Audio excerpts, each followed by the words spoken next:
ఊళ్ళల్లో కూడా బీఆర్ఎస్ఏ వస్తుంది, ఇక్కడ కూడా ఇస్తుంది, ఇక్కడ కూడా వస్తుంది, అక్కడ కూడా వస్తుంది. ఏదో వాళ్ళు ఒకరికి ఛాన్స్ ఇద్దామని నమ్మకం మీద వేసిరు కానీ మొత్తం దొంగతనం అయిపోయి ఎట్లా తిడుతురో మీకు కూడా తెలుసు. ఊళ్ళల్లో ఎంత గలీజ్గా తిడుతురో, ఎంత ఇదిగా తిడుతురో, పింఛన్ల గురించి అన్నిటి గురించి బాగా తిడుతురు. మా నాన్న మంచిగా రేట్లు పెంచి అందరిని ఉన్నోళ్ళని చేసిండు, గరీబులను కూడా ఉన్నోళ్ళని చేసిండు. ఎందుకంటే ఎకరానికి ఇంత అంటే అపార్ట్మెంట్లు కట్టుకోరు ఊళ్ళల్లో, కాళ్ళు ఉన్నాయి. కేసీఆర్ అని ఉన్నప్పుడు కాళ్ళు ఉన్నాయి. ఇప్పుడు 3 సార్లు వేస్తుండే రైతు బంధం అని 3 సార్లు వేస్తుండే. ఇప్పుడు ఒక్కసారి కూడా గతి లేదు. 3 సార్లు అది ఇన్నోళ్ళకి ఎట్లుంటుంది?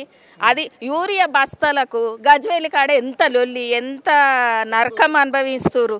గజ్వేలి తెలుసు కదా మీకు, లైన్లో నిలబడి యూరియా ఏ షాపు పోయినా యూరియా బ్యాగ్ ఇవ్వాలి. అంతటా కానీ గజ్వేలి మొత్తము పెద్ద మండలం మాకు, ఎందుకంటే మాది అదే కాబట్టి నేను చెప్తున్నా. కొట్టుక చస్తూరు.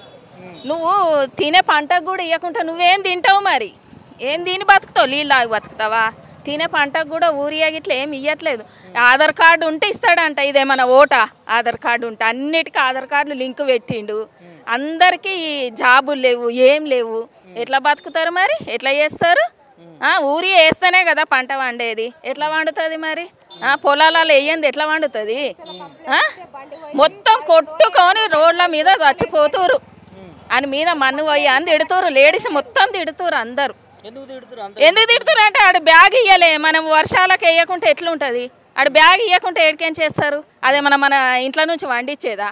ఏమన్నా అంటే రేపురా మాపురా టోకన్లు ఇస్తా, అది ఇస్తా, ఇది ఇస్తా అని మాట్లాడుతుండు.